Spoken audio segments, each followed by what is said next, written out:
नमस्कार मैत्रिणींनो, वर्ष डिझायनरमध्ये तुमचं सर्वांचं मनापासून स्वागत। या व्हिडिओमध्ये आपण सिवलेस ब्लाऊजचं कटिंग बघूया। सिवलेस ब्लाऊजसाठी आपण मुंडा किती घेणार आहे, शोल्डर किती घेणार, गळा उंची किती घेणार, तर किती इंचचा आपण अंतर ठेवू शकतो, या पद्धतीने पेपर पॅटर्न तुम्हाला अगदी सोप्या पद्धतीत दाखवले। पूर्ण व्हिडिओ बघा। व्हिडिओला लाईक करायला विसरू नका, चॅनलला सबस्क्राईब करायला विसरू नका। तर आता हा डबल घडीचा पेपर घेतला आहे। पेपर पॅटर्नवर अगदी सोपी पद्धत सांगितली, तोच पेपर पॅटर्न ब्लाऊज पीसवर ठेवायचा आहे आणि त्याच पद्धतीने मार्किंग करून कटिंग करायचं आहे। खूप सोपी पद्धत आहे, नवीन शिवणारे असतील त्यांना सुद्धा समजेल। तर आता बघा, आपण ब्लाऊजची उंची घेणार आहे। ब्लाऊजची उंची घेताना कधी पण आपल्याला स्वतःच्या उंचीनुसार किंवा मापाच्या ब्लाऊजनुसार घेतली का ती उंची किती येते त्यानंतर आपण 1 इंच शिलाई मार्जिन जास्त घ्यायची। कोणतेही ब्लाऊज असो द्या, तर खाली आपण कमरपट्टीला अर्धा इंच दाबतो, वरती शोल्डरला अर्धा इंच दाबतो, त्यासाठी 1 इंच जास्त घेण्याची ही गरजच आहे। तरी हे पूर्ण 1 इंच जास्त घेतले, 12.5 घेतले, 13.5 उंची पूर्ण आलेली। आता शोल्डरचं माप आपण नंतर बघूया। आधी आपण काय करू, छातीचा चौथा घेणार आहे। 30 छातीचं ब्लाऊज आहे, 30 छातीचा चौथा आपण घेऊन आणि त्याचे शिलाई मार्जिन 1.5 इंच म्हणजे अशी 9ची घडी घेतली। आता हे बघा, या पद्धतीने हे अंतर जोडून घ्यायचे।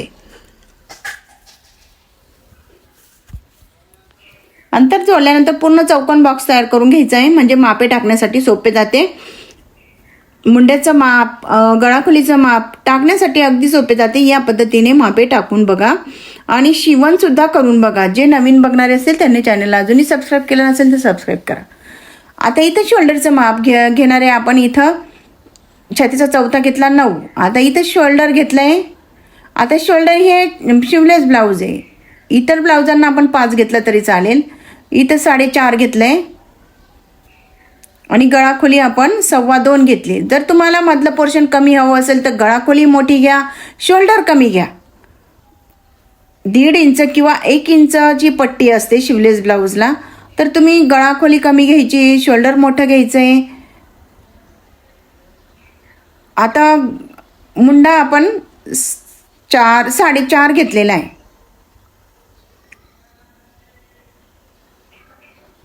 आता ही मुंड्याचं अंतर पूर्ण तंतोतंत येण्यासाठी मोजून घेतलंय आणि मार्किंग केली, तेच अंतर जोडून घ्यायचंय।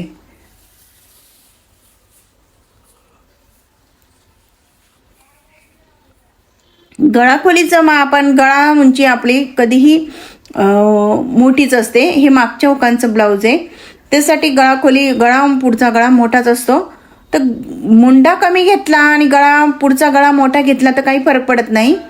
तर यानुसार आपल्याला पाहिजे तसं आपण गळा घेऊ शकतो। तर मागचा मुंडा 1 इंचच्या अंतरावर आणि पुढचा मुंडा अर्धा इंचच्या अंतरावर असं मार्किंग केली आणि हे अंतर जोडून घेतले। सिवलेस ब्लाऊजला पुढे आकार नाही दिला तरी चालतो, तर या पद्धतीने फक्त मुंड्यांचे आकार देऊन घ्यायचे। मुंड्यांचे आकार देताना याच पद्धतीने द्यायचे। आपल्या ब्लाऊज घातल्यानंतर घोळ पडत नाही। पुढचा गळाला आकार देऊन घेतलाय। आकार दिल्यानंतर पुढचा गळा तुम्ही मोठा सुद्धा घेऊ शकता, काही फरक पडत नाही, शोल्डर उतरत नाही। सिवलेस ब्लाऊजचं तुम्ही कसंही शिवा, शोल्डर कधीच उतरत, फक्त मुंडा प्रॉपर लागतो त्याला। की खूप मोठा मुंडा घेतला तर आपला जे मुंड्याच्या इथं खूप उघडं दिसतं, त्यासाठी मुंडा कमी घ्यायचा आहे। आता इथलं अंतर बघा, तुम्हाला जर कमी घ्यायचं असेल तर तुम्ही गळाखोलीचं अंतर वाढवायचं आहे आणि शोल्डर कमी घ्यायचं आहे। हेच अंतर एवढंच करायचं आहे, बाकी सिवलेस ब्लाऊजमध्ये काही फरक पडत नाही। फक्त मुंडा प्रॉपर हवा असेल तर तुम्ही मुंड्याचं माप व्यवस्थित टाका, गळा पुढचा मोठा घेतला तरीच चालतो। तर या पद्धतीने हे सिवलेस ब्लाऊजची पट्टीचं माप तुम्हाला सांगितलेलं आहे। तर आता आपण हा प्रिन्स कटचा आकार बघूया। 3.5 इंचच्या मार्किंगवर केला आहे। इथं 4.25 इंचच्या अंतरावर, म्हणजे नाही तुम्हाला समजलं तर 10 इंचच्या अंतरावर इथं मार्किंग करून घ्यायचंय। कोणताही ब्लाऊज असो, कितीही उंची असो, आपण 10 इंचच्या अंतरावर आपला पॉइंट दिला पाहिजे, हेच लक्षात ठेवायचं आहे। आता इथं 2 इंच घेतले, तेच अंतर पुढे 2 इंच वाढून घेतलेलं आहे। इथं अर्धा किंवा पाऊण इंच वरती बाजूने वाढून घेतलाय, तिरपी रेष देऊन घेतली। त्यानंतर प्रिन्स कटला आकार देऊन घेऊया। प्रिन्स कटला आकार देताना या पद्धतीने द्यायचा आहे। तुम्हाला चुकल्यासारखं वाटत असेल तर तुम्ही परत मोजून घ्यायचे, अंतर वाढून घ्यायचंय व्यवस्थित मोजमाप करून घ्या. 9.5 सुद्धा घेऊ शकतात आणि प्रिन्स कटला आकार देऊ शकतात. आपल्या कप साईजनुसार हे मापे टाकायचे. आता प्रिन्स कटला आकार व्यवस्थित यावा त्यासाठी तिरपी रेष देऊन घेतली खालच्या बाजूने. आणि इथं शिवण करताना फक्त खाली जास्त शिवण करा आणि इथलं शिवण थोडं 1 इंच घ्या आणि परत मधलं शिवण अर्धा इंच राहू, खाली परत 1 इंचच्या अंतरावर या पद्धतीने शिवण केलं तर तुमचा प्रिन्स कट चपटा कधीही येणार नाही. कापताना सुद्धा आधी इकडच्या बाजूनेच कापायचं आहे. फिटिंगच्या बाजूने पेपर कटिंग करायचं आहे. गळा पूर्ण कापून घेतला. त्यानंतर आपण पेपरची घडी कापून घेतली.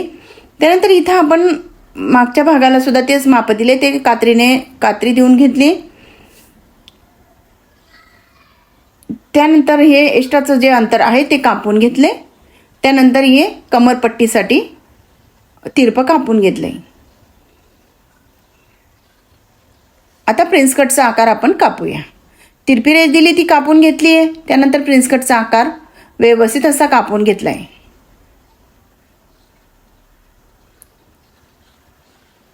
जशी मार्किंग केली आहे तसं आपण कापून घेतलंय. आता पुढचा आकार सुद्धा कापून घेतलाय. या पद्धतीने हा प्रिन्स कटचा ब्लाऊजचा पेपर पॅटर्न इथं पूर्ण तयार झालेला आहे. सिवलेस ब्लाऊज शिवण्याची अगदी सोपी पद्धत आहे. सिवलेस ब्लाऊज कमी वेळेत छान शिवला जातो आणि त्याची शिलाई सुद्धा जास्त आहे. तर या पद्धतीने जर मापे टाकले तर तुमचं सिवलेस ब्लाऊज कधीही चुकणार नाही, अगदी प्रॉपर मापानुसार बसेल.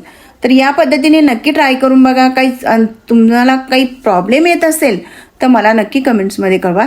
त्यावर परत व्हिडिओ तयार करेल. अगदी सोपी पद्धत, सोपी स्ट्रिक तुमच्या पर्यंत मी पोहोचवण्याचा प्रयत्न करेल. अगदी सोप्या पद्धतीत शिवण्याची पद्धत आहे.